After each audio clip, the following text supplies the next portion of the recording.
My name's Ryan. I'm originally from Florida. Moved to Vegas after I completed boot camp for the Marine Corps. Ended up in 2013 in Nevada and caught a self-defense case, even though there is no self-defense law in Nevada. Ended up going to prison, so I got kicked out of the military. Haven't been receiving my benefits, and so for me, it's, I don't know, I feel more comfort outdoors than I do indoors. I can't stay indoors. And so when I actually just recently moved back into town from Denver, my uncle Rebel, I've got actual family over here, so when I found out where they were, I had to stop by and see them. And so for me, it's like, because I don't have my DD-214, there is no places that'll help me get housing for veterans. And having no job due to the pandemic, it makes it even harder. So for me, I just feel, like something like this is actually a great benefit to a community like this because of the togetherness. You do have your, as you can see, the select few that are isolated, and people are like that. So, everybody has their own different way of living, but, being in the military, I strive in big groups. And so, I was over there at the Greyhound Station last year when the camp was over there, Topher Park, and Pioneer Park, so they always push us, and I can understand why. People leave needles on the ground or trash everywhere, it makes us look bad, but at the same time, it's like, where else are we going to go? We have nowhere else to go.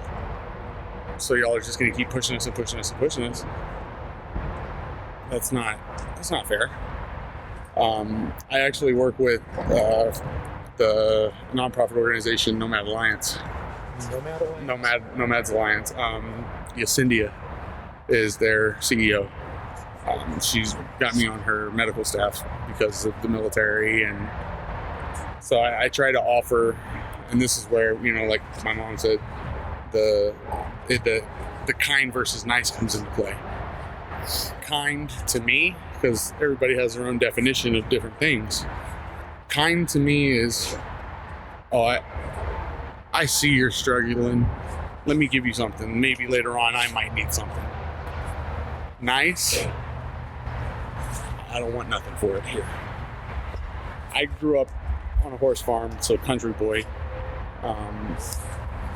And so I grew up on being the nice way of living. See someone who needs a shirt, give them the shirt off their back. Someone's hungry, feed them. Don't expect nothing in return, because one of these days you may be down and out, and even though you're not expecting anything in return, someone may come and give you that handout. So I've learned to pay it forward. To me, the hardest thing is, just I feel that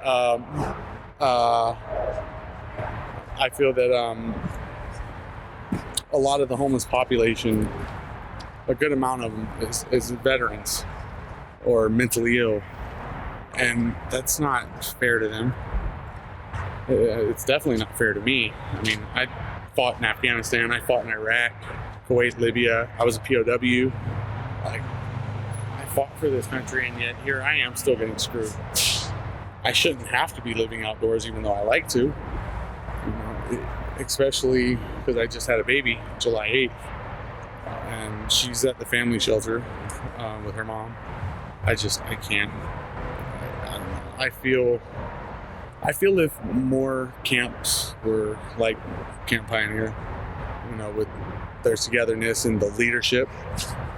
If there was proper leadership, proper, I don't want to say security, but rule enforcers, then I feel that we wouldn't be pushed as much. cops wouldn't mess with us as much. There'd be less drama, and all of the camps would actually begin to thrive, and we'd be able to get more. So I don't know.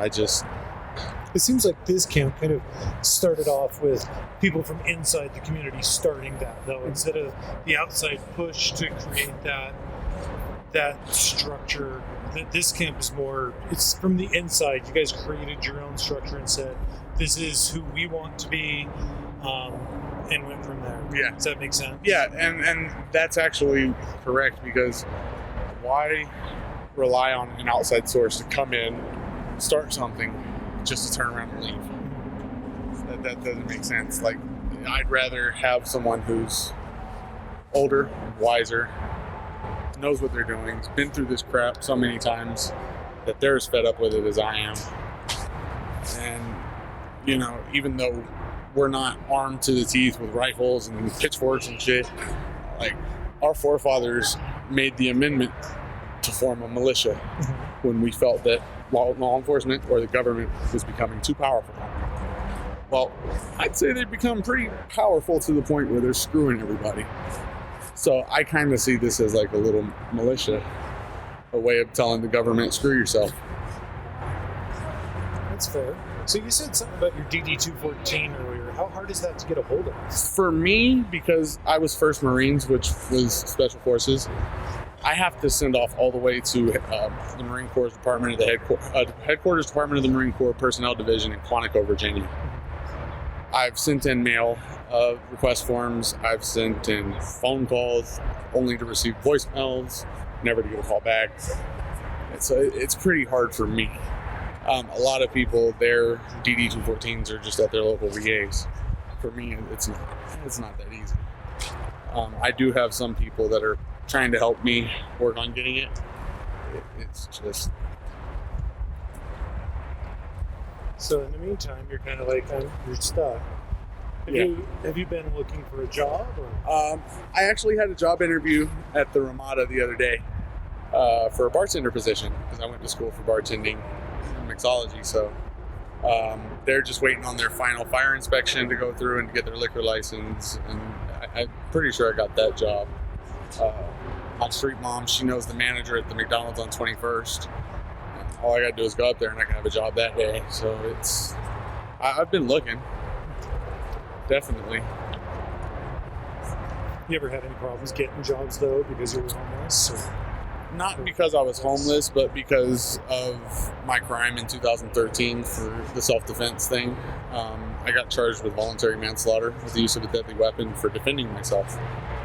Because my uncle came in drunk, swung an aluminum baseball bat at my head, so I broke the fire extinguisher safety glass and took maybe a good 3-inch piece of glass, and I randomly threw it, and it hit his femoral artery behind his leg, and he bled out to death. So I did 5 years, 2 months in prison for that. Screwed off my military career, and that's what's making it the hardest for me. It's fair. Oh, well, I appreciate your story. No problem.